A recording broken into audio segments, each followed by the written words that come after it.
Ahojte, tento cvik veľmi rada cvičím, keď už vidím, že tie sedacie svaly ochabujú, pretože viacej sedíme za počítačom, aspoň ja.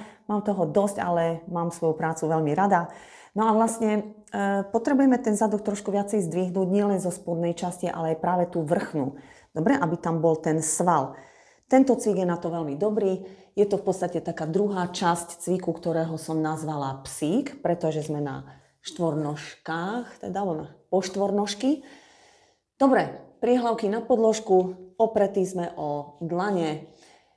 V podstate celý ten cvik je jednoduchý, stačí vydržať. Unožíme nohu skrčenú, vystrieme predkolenie, skrčíme a prinožíme. Skúste sa nevytáčať za tou nohou.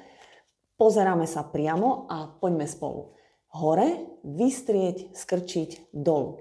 2, 2, 3, 4. Tretí, 2, 3, 4. A ideme štvrtý, 2, 3, 4, 5, 2, 3, 4 a 6, 2, 3, 4. Poďme do 7 krát, poďme do 10, 8.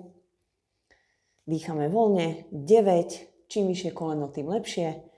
A máme 10, 2, 3, 4. Toto isté, prosím, si urobte aj na druhú stranu a ja budem veľmi rada, keď mi napíšete, či ste niečo pociťovali, či ste to vydržali, aký benefit ste z tohto cviku mali.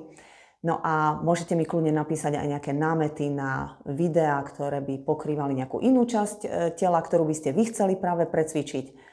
No a pokiaľ toto video vidíte prvýkrát, tak ma môžete sledovať na tejto stránke, pretože každý deň cvičíme niekoľko minút spolu a budem rada, keď ho budete aj zdieľať, pretože naša skupina sa tým rozrastie a my chceme v podstate len jedno, a to ostať zdraví čo najdlhšie. Majte sa krásne.